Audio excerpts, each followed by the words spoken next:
Final Fantasy VII, first released September 9th, 1997 in the United States, this game took its iconic series into the next generation, with beautiful pre-rendered backgrounds, revolutionary in-battle cutscenes, and a little weak on the polygon front, but even still, the game was a triumph, selling over 11 million units worldwide, inspiring countless spin-offs and even its own remake over 2 decades later.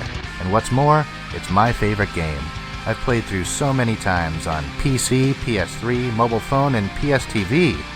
So last time I played it, I wanted to try it perfectly, but it wasn't as easy as you might think, and it's a journey that showed me parts of the game I'd never seen before.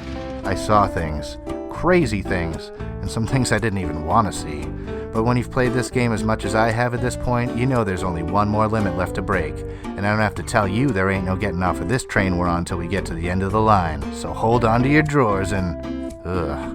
Done's Own Lightworks brings you Final Fantasy VII, The Perfect File.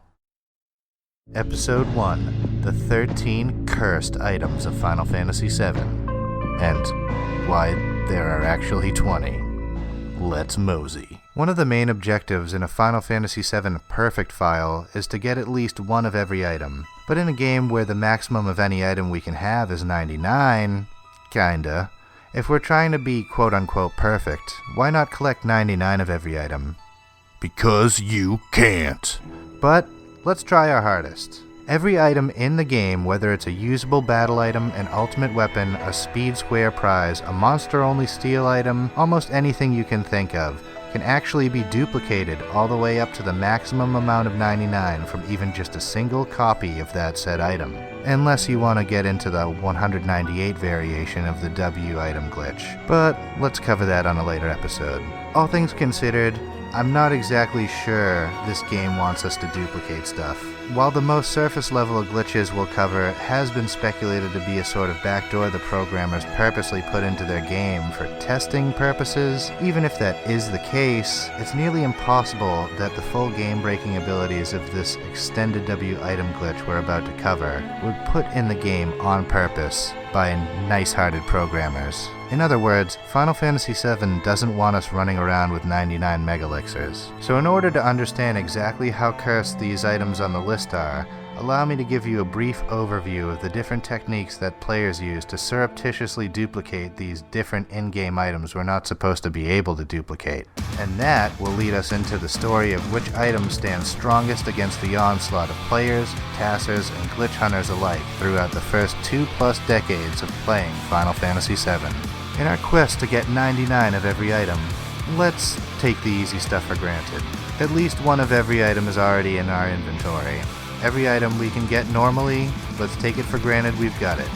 One copy at least. Every item that we can buy from a store, let's take it for granted that we have 99 of those, ready to go. With these things considered, let's get into the W item duplication glitch for the rest of them. While most, even casual players of Final Fantasy VII have heard of the W item duplication glitch, what's not as widely discussed are the extensions of the W item glitch, collectively called the Super W item glitch. Let's cover the morph variation first. It works a lot like the regular W item glitch, but instead of an item we already have, we're tricking the game with this one into duplicating a new item we receive from morphing in battle. This works as long as you don't already have a copy of the morphed item in your inventory, and if you pull off the glitch with the right timing. You can also do a steal variation that works almost exactly the same as the morph variation.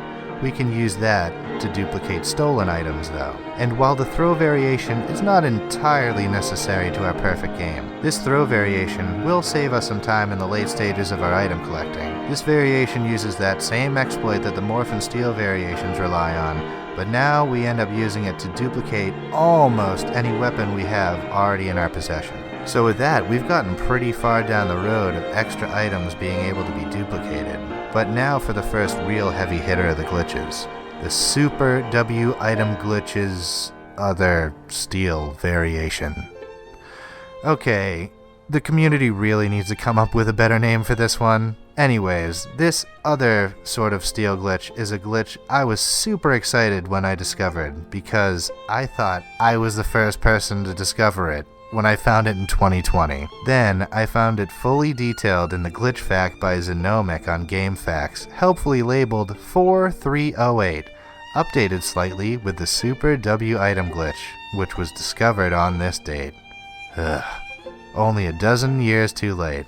But this glitch is still really awesome. It lets you duplicate any item in the game, albeit in a very roundabout and random way. There are a few random enemies in this game that can steal items from your inventory, and that is super helpful for our perfect file. The only problem is, the item that they choose is completely at random, with no known way of influencing the choice. That said, as long as you kill that thief before they escape the battle, the stolen item lands back in your inventory, and we can use the W item exploit to duplicate anything. Absolutely anything.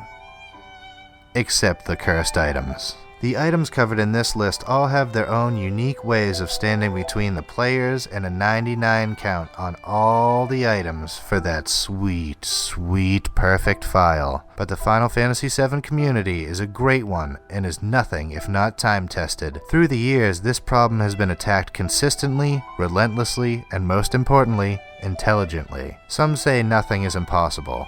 It's time to find out what impossible really means. Let's break some curses. I've set aside 7 items in a sort of honorable mentions type category.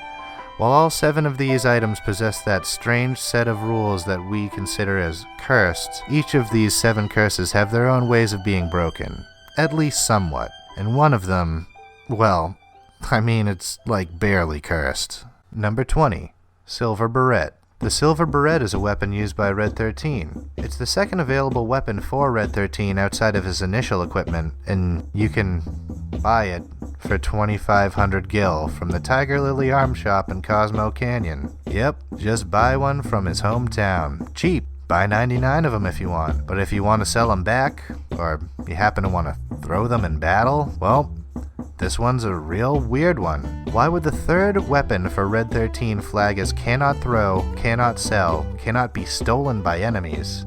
Frankly, it doesn't make any sense. In my opinion, I think somebody checked the wrong box or something. I don't think the Silver Beret was ever meant to be anything other than a normal third equip for our four-legged friend. If anything, I think the program is meant for the Mithril Clip, which is Red 13's initial equipment, to be the item flagged as unsellable. But regardless, what's important is, it's easy to get 99 of this one. The curse is broken. Like Final Fantasy VI speedrun level broken. Poor game. Number 19. Autograph.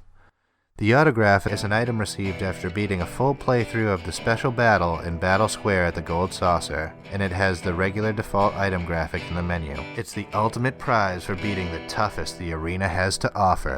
Beats a tissue, I guess. This item, from what I've researched, and by that I mean what GameFAQs user and game modder Shadow666 has researched, it has a 1/3 chance of dropping after every completion of the special battle arena. No one would fault you for expecting it to be the exact same programming as the Speed Square attraction, which after its initial drops, the Umbrella on Disc 1 and the Mop thereafter, has 3 different items that drop at a seemingly equal rate. But no, the autograph is a cursed item. That means you can't sell it, you can't throw it. Which, that one makes sense, but also, you can't even give it away to a thief if it's the last thing you have in your inventory. No one wants this autograph. Well, except people like me. I want 99 of them for some reason. So with no way to buy, find, or duplicate the item, the only way to break this curse is the hard way. Grinding special battles in the Gold Saucer. And hey, you never know. Maybe you'll get lucky and just get 99 of them in a row. Which, funnily enough, when I looked up the statistics for, it just kept saying you had a 0% chance. So, good luck on that one. Though it might not be pretty, the curse is broken as your spirit after this sort of grind. Number 18. Combat Diary. The Combat Diary is an item received after beating a full playthrough of the special battle in Battle Square at the Gold Saucer, and it has the regular default item graphic in the menu. And you guessed it, it's the second item in the 1/3 drop rate special battle collection. Oh good. Well, have you learned anything new since the autograph? No. So it's the grind again to break this curse. Why not make this as simple as possible for us, though? For those playing on the PS4 or Switch versions of the game, with the capability of running at 3 times speed, turning that on is a given. But for reasons detailed later, you may want to weigh your options carefully and consider playing on the PC version for your perfect file. We want to ideally be grinding for these sort of things after the easier grinds are done in the game, meaning we want Cloud to already be at 255 of every stat through source farming. While Omni Slash is plenty fast at 3 times speed in battle, you should definitely be using whatever the faster one-hit kill you have is, especially on versions without 3 times speed. Ultima is usually a pretty safe bet, as it has a very fast animation for the amount of damage it hits for. That being said though, even with max stats, my Omni Slash wasn't a one-hit kill on Proud Claude at the end of the arena, so we'll be spending some extra time with the prideful Claude. Beyond being as strong as we can be, killing as fast as we can, and having the relatively small amount of luck we need to keep our special battle slot debuffs from derailing our attempts, all that stands between us and 99 combat diaries is a long grind. This battle arena is an unavoidable serious time sink in a perfect save file, but like my boy Robert Tepper said, "There's no easy way out." But after the montage of a lifetime, this curse too is broken. Number 17. Gambler. The Gambler item is an item received after beating a full playthrough of the special battle in the battle square at Gold Saucer, and it's the default item graphic in the menu. Yep, the trifecta. You want a perfect game? You need the perfect set. Now the Gambler could have been something cool like Setzer's Loaded Dice, or maybe an odds enhancer at the Gold Saucer games, but nope, it's just part 2 of Dio's autobiography. Cool. Always wanted to read up on that guy. Well, let's get 99 of them, right? Alright. I put it off for 2 of the 3 Dio drops.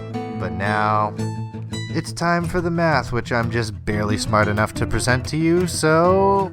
5,000. Yes, 5,000. Don't question it. In order to get 99 of these 3 items, we need a total of at least 297 drops. But 297 drops seems kinda low for the actual real-world statistical odds.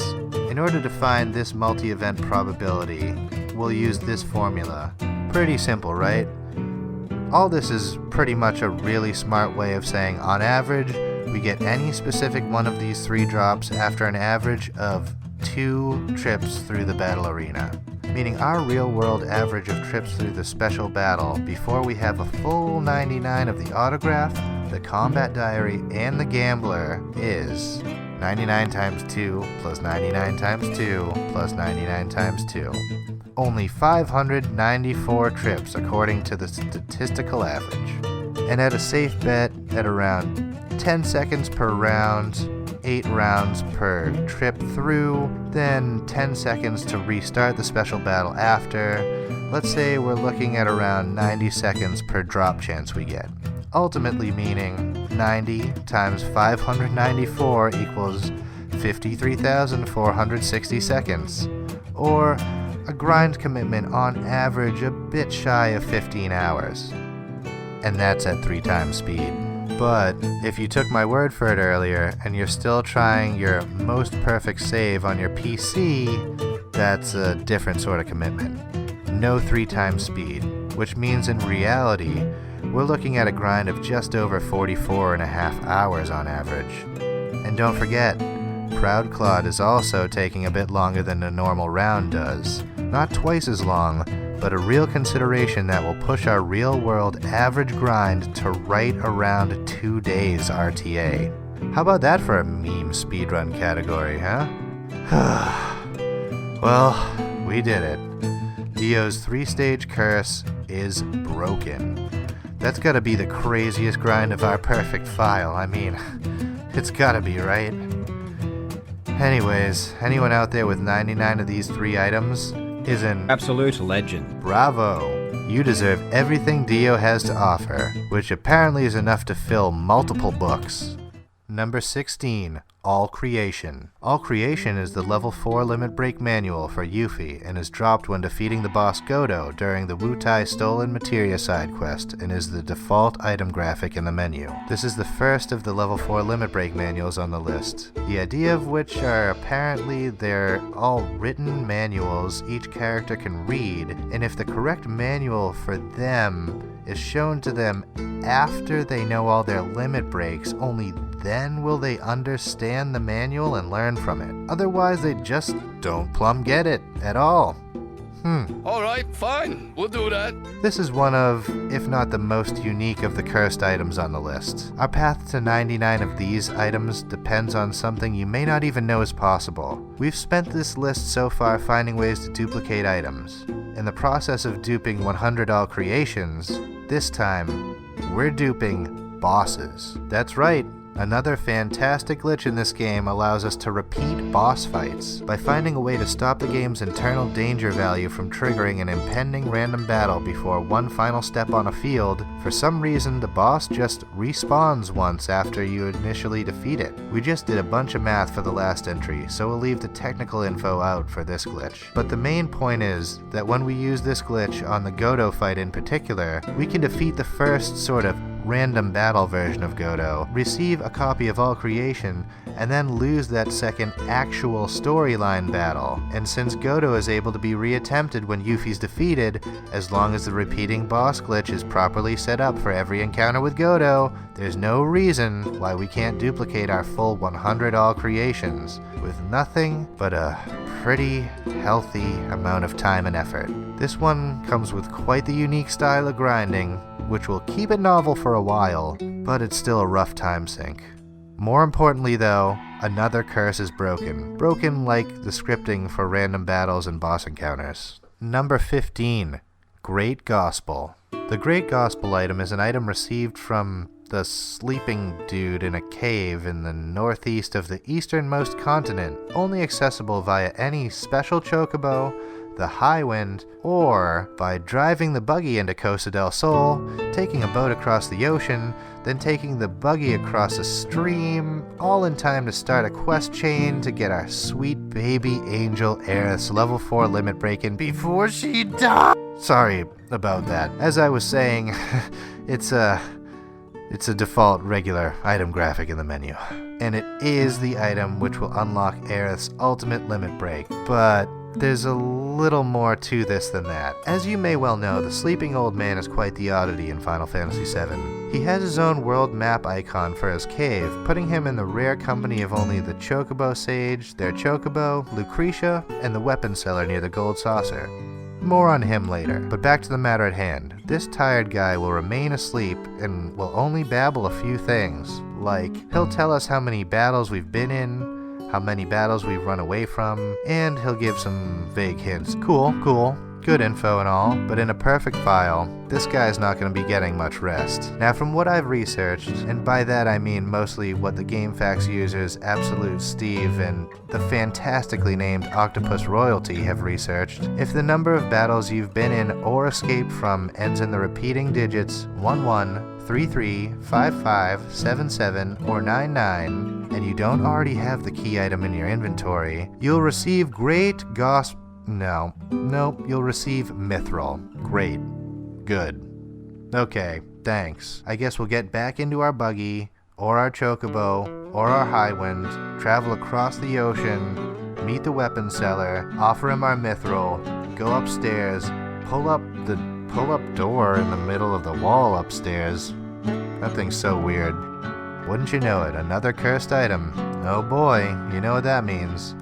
Hope you liked that whole sequence, because if you want to break this curse, you're going to be doing it exactly 101 times. Once for the limit break, 99 times for the 99 Great Gospels in our inventory, and one final time to get our own personal chunk of Mithril. So now that we know what we're up against, let's prepare. While it's fastest to do this with the high wind, be sure to grab at least your first copy using the buggy.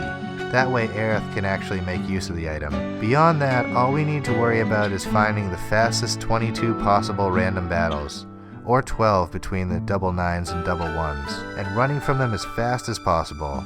Then it's just visits to our two best pals, over and over. If you're having a hard time at this grind, just think.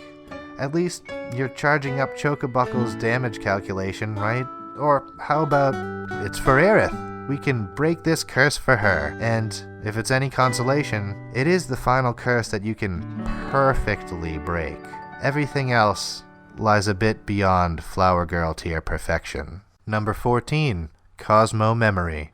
Cosmo Memory is the level 4 limit break manual for Red 13 dropped when defeating the boss in the Shinra Mansion.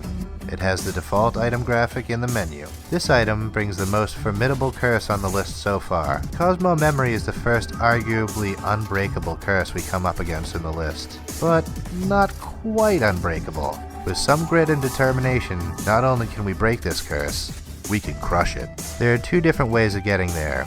Two very different ways. Option 1, the repeating boss glitch. Using the same technique we used to duplicate all creation earlier, we have at least one chance of duplicating Cosmo Memory in the boss fight. Although we can only end up with 2 copies of Cosmo Memory this way, this is the opportunity we need to keep a copy of the item even after unlocking the limit break for Red 13, and it works in any version of the game. Option 2, down the ninja hole, aka mandatory Yuffie warp duplication, which I'll be calling Mew dupes from here on in because it sounds kinda fancy. Cosmo Memory is the first item that really cuts the concept of our perfect file into 2 camps. Collecting more than 2 copies is only possible by utilizing Yuffie warping, a PC-only glitch. And according to some sources, the mobile versions can use Yuffie warping too, which is just hilarious. But using said glitch, players can strategically warp around to different parts of the storyline progression by using the Mystery Ninja encounter to trigger a wrong warp, allowing the player to warp to almost any battle in the game they choose. Perfect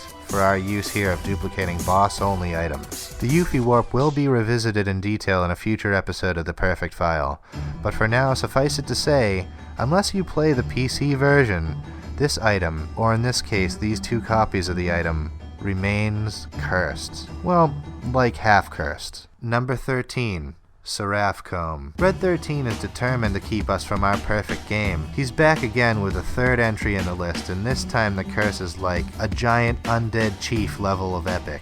The Seraph Comb is a weapon bestowed to Red 13 by his father Seto after the events at the Cave of Gi. It is an unmissable storyline item, but stat-wise it's a very average weapon, and it's a headdress graphic in the menu.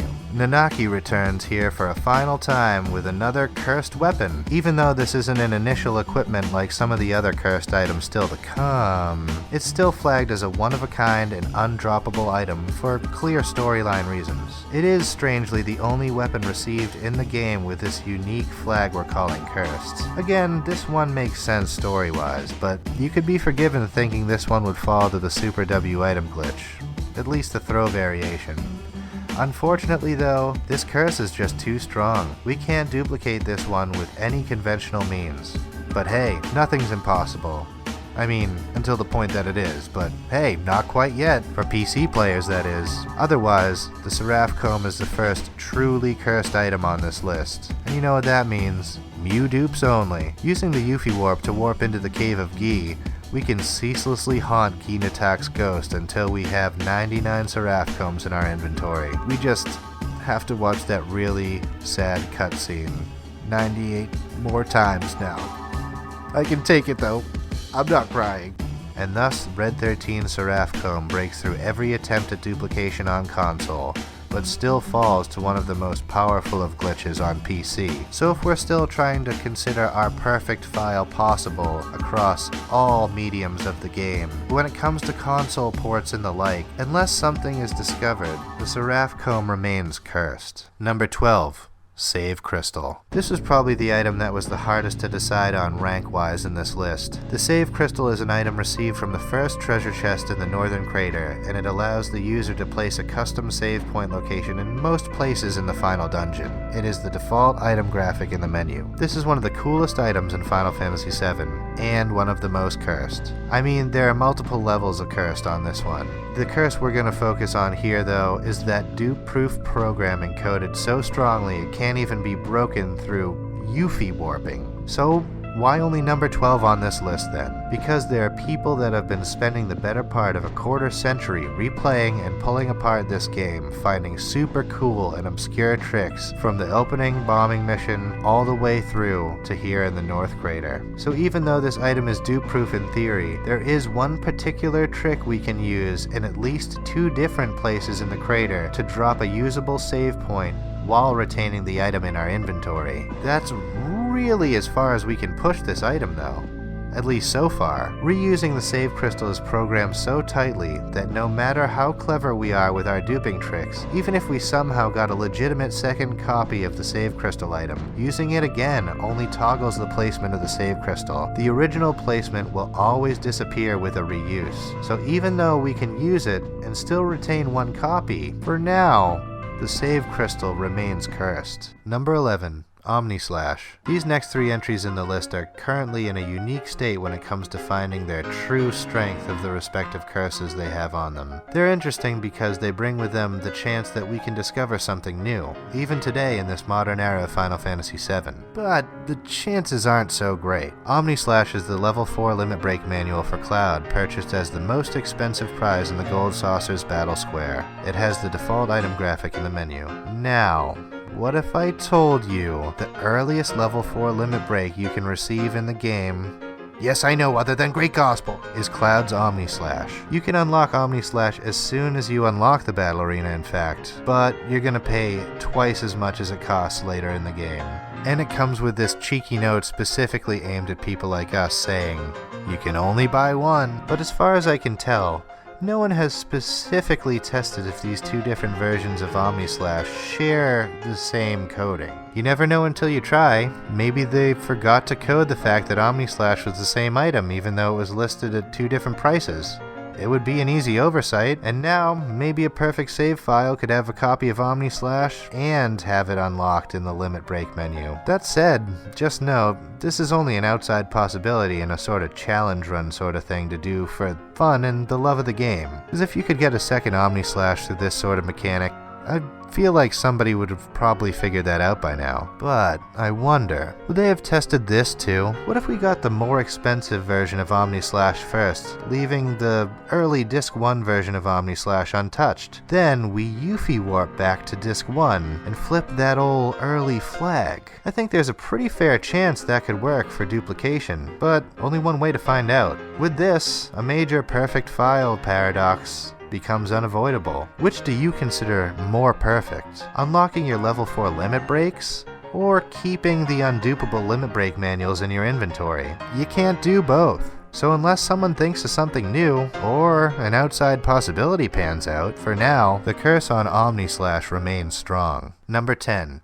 Chaos. Chaos is the level 4 limit break manual for Vincent, received after triggering a one-time cutscene at the Crystal Cave after recruiting Vincent into your party. It has the default graphic on the menu. In order to understand why we might have some hope of breaking this curse, first we have to relearn what most of us might have taken for granted about Vincent's ultimate limit break. For many years, and throughout many different sources, including the official strategy guide, the general consensus of when the Chaos item became available in-game was when you started Disc 3. While it's a fact that that's not quite the case, I have my suspicion that one of the checks that enable Chaos is being on Disc 3. But a second, more obscure check we can use to enable it is by visiting the Crystal Cave anytime after recruiting Vincent, whether it be by use of either a submarine or even a cheeky early chocobo. All we actually have to do from there is trigger 10 random battles and return. That also enables the flag we were trying to enable, so in theory, you can totally unlock Chaos right after you first meet Lucretia. That said, that's all the fun factoids at the moment for this one. It's gonna be pretty difficult to find a way to dupe an item we only get once by viewing one specific cutscene that has a very specific trigger. So unless the outside possibility of the game having a copy A or early Chaos and also a copy B or Disc 3 Chaos by mistake, or that untested possibility of triggering the 2 hypothetical versions in a wrong order through Yuffie warping for at least 2 copies, unless that or something else is discovered, the curse on Chaos remains strong. Number 9. Catastrophe. Catastrophe is the level 4 limit break manual for Barret, received after triggering a one-time unique dialogue scene in North Corel. It has the default item graphic in the menu. Barret's limit break manual is very similar to Vincent's in that both are only given at the end of unique one-time in-game events. Even with Yuffie warping, there is no known way in essence to uncheck the box that playing these scenes checks. And even more interestingly, Chaos and Catastrophe share the same strange real-world quirk. When I was researching this limit break, I expected to see the same thing that I had known all along, that Catastrophe becomes available after stopping the train in North Corel. Anyway, my thoughts were confirmed when site after site read, available after train mission in North Corel. That is, all except one site. Curiously, FFmages.com, shout out to FFmages.com, was the only site that came up saying that the ability to receive Catastrophe triggered after Meteor was summoned. I also somehow forgot that this is confirmed in the strategy guide itself, unlike with Chaos. This ends up making Catastrophe available well before the point of the game where you ride the rails in North Corel. So I booted up my PS4, found a save before the huge Materia quest altogether, one with Meteor still up in the sky though, and it's true. Catastrophe had become available after Meteor was summoned. Wow. So it turns out the game flag triggers a bit differently than the conventional wisdom held up to now. Very cool, but that doesn't mean we're any closer to Yuffieing our way out of this undupable problem. Unless there are two separate flags for Catastrophe. We have the same exact potential situation for a setup for dupes that we had for Chaos. Maybe we can get copy A Catastrophe from Meteor appearing, or whatever the equivalent trigger happens to be once it's fully tested, and a copy B Catastrophe following the huge Materia quest in North Corel. Or maybe we can get copy B and then warp back for copy A. That might end up being the better option. The reason why I put Catastrophe as the highest rated of the 3 testable curse breakers is because that even though the test is almost exactly as difficult to puzzle out as the one for Vincent's Chaos Manual, the fact that there is a different place in-game we can even test against doesn't seem to be very widespread knowledge. Either way, if any of you out there end up testing these ideas, please feel free to comment with your legitimate findings below. I'm dying to know personally, but I think the chances are pretty slim.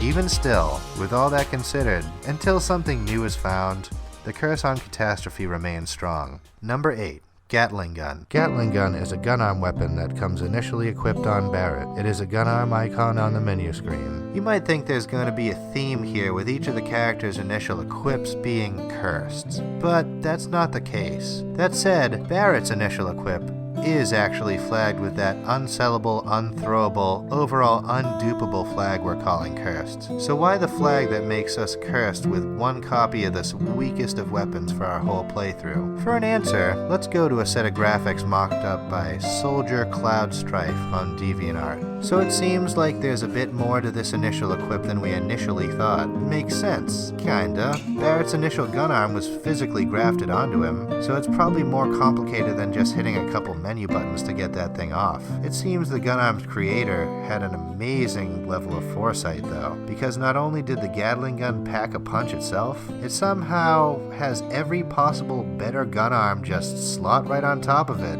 A real feat of engineering. So we can't get rid of the Gatling gun because it's literally attached to Barret, and it's the only means we can use to attach all the other weapons to Barret in the game. And unfortunately, it's the only one in the world. Well, what if we try Yuffie warping? Unfortunately, it's a no-go. The way Yuffie warping works is through exploitation of random battle mechanics, and there are actually no random battles in the game before the Gatling gun enters our inventory. Guess that settles it. Looks like for now, unless something else is discovered, the curse on the Gatling gun remains strong. Number 7. Buster Sword. The Buster Sword is the weapon Cloud comes initially equipped with. It's a sword graphic on the menu. But hey, you already knew that. Cloud's legendary sword from Final Fantasy VII, the Buster Sword, is more or less the broadside of a pickup truck sharpened into a blade and fitted with a handle. Its storyline is longer than Final Fantasy VII itself, spanning games past, characters past, and it's even the in-game model for all scenes where Cloud's character graphic uses a sword. It's on all the posters. Can't escape it. There's no getting rid of it. Even when it pretty quickly becomes the weakest and most useless in-combat sword in the game, it stays there. Unsellable, unthrowable, overall undupable. If there were any item that makes sense to be flagged as a one-of-a-kind, undroppable item, it's this one. That being said, it just seems like you could get the Super W item glitch to work with this one, but it just doesn't work. And when it comes to Yuffie warping, there's no hope of warping to a point in the game before you have the Buster Sword in your inventory, because you start the game with the Buster Sword in your inventory. So unless something quite unconventional is discovered, the curse on the Buster Sword remains strong. Number 6. Highwind. Highwind is the level 4 limit break manual for Cid found in a chest aboard the crashed Gelnika. It is the default item graphic in the menu. Okay, I'm gonna level with you. At this point in the list, the curses are pretty legit. At this stage, we're not beyond resorting to Yuffie warping in order to get what we need. But even Yuffie warping has its limitations, as we've seen so far. From this point forward, a lot of the items are just plain out of our reach because of how they're programmed. There were some Yuffie warping trips to the crashed Gelnika tested as early as June 28, 2016 by the Yuffie warping pioneer Songsem Nims. Surprisingly, revisits to the Gelnika did net dupable copies of the Hades materia, which is found literally steps from where we find this accursed Highwind item. The Hades materia, though, doesn't find itself in a treasure chest. Now, I'm not an expert on the game's code, but from the testing of others like Songsem Nims, it seems we find that when programming is concerned with treasure chests specifically, once we open one, the option is flagged in the save file. This sort of flag means that even if we later warp back to the same map in the game, the cargo room of the Gelnika here, the chest is already flagged as being open. Just because we can use Yuffie to roll back the global game progress check, that doesn't mean we reset all the treasure chest checks, keeping them locked up high and tight until we find something else out. For now, the curse on the Highwind item remains strong. Number 5. Final Heaven. Final Heaven is the level 4 limit break manual for Tifa, received by playing Tifa's theme on Tifa's piano with Tifa in your party anytime after Tifa pulls Cloud from the livestream. It is the default item graphic in the menu. These level 4 limit break manuals are crushers of dreams. We're all out of easy options at this point in the lists. Let's say in the future, when the communities come together and a few of these curses are broken. Even then, I don't see this one falling anytime soon. The trigger for how you get this is just so specific. How are we going to figure out a way to affect the scene where we get an item from playing specific keys on the piano? It just seems kinda hopeless. I fear once we collect this item and we enable that flag in the code, there's no going back, even with Yuffie's help. Until something changes, the curse on Final Heaven remains strong. Number 4. Earth Harp. The Earth Harp is an item dropped when defeating the legendary Emerald Weapon beneath the ocean. It is the default item graphic in the menu. The Calm Traveler says it is a harp that soothes those who hear it, so you'd think this thing would play nice. Wrong. Not only do we have to beat the Emerald Weapon to get this drop, but when the only Earth Harp drops into our inventory after battle... What if we use the repeating boss glitch on the Emerald Weapon? That way, it's as easy as killing the second hardest super boss in the game back to back without menuing in between. That is, it would be if it worked, but it doesn't. There are 3 enemies in-game which are in their own unique category. They just so happen to be the Ultima, Ruby, and Emerald weapons. Since these 3 boss battles are triggered directly from the overworld map, they somehow sidestep our ability to use the repeating boss glitch. Yeah, apparently that only works when the battle begins on a field screen, and specifically will not work when the battle begins on the world map. So unless someone thinks of something new or something, the curse on the Earth Harp remains strong. Number 3. Desert Rose. The Desert Rose is an item dropped when defeating the legendary Ruby weapon on the sand sea beneath the gold saucer. It is the default item graphic in the menu. The Calm Traveler says that it is a rose that blooms once every 1,000 years. Just so happens the game's ultimate super boss is a bit of a florist. Well, of course it is. What can we say that we didn't just go over with the other super boss item? For clarity's sake, this is rated higher than the Earth Harp in the list because you have to actually go into the Ruby weapon encounter with only one member of your party alive, then wait for Ruby to surround you with tentacles, then you one-hit kill him with Kate's slots. I mean, you have a proper, intense, and back-and-forth death match that you barely win to claim your prize. Yeah, that. Your own one-of-a-kind, completely dupe-proof flower. This rose smells funny, and unless something new is found, the curse on the Desert Rose remains strong. Number 2. Battery. The player is forced to purchase 3 batteries, and this is a mandatory storyline event. It is the default item graphic in the menu. Truly the bane of a careless player's perfect save file, the battery is a dangerous gamble that haunts the early game and can easily prevent a player from collecting all items if they make a simple but costly early blunder. The set of 3 batteries is used to power different parts of machinery, aiding your climb up from Wall Market to the Shinra building. Using 2 batteries is mandatory, with only the third being optional, but strongly implied for use in gaining access to a treasure chest to get an ether. And here it is, the least consequential of your perfect save file paradoxes. Which is more perfect? Keeping your one possible battery, or opening every possible treasure chest? In other words, hold on to that third battery, because there ain't a fourth one coming. Wrapped up in a mess of storyline related flags and one-time only progression triggers, we're out of juice. Unless something new is developed, the curse of the third and final battery remains strong. Number 1. Underwater Materia.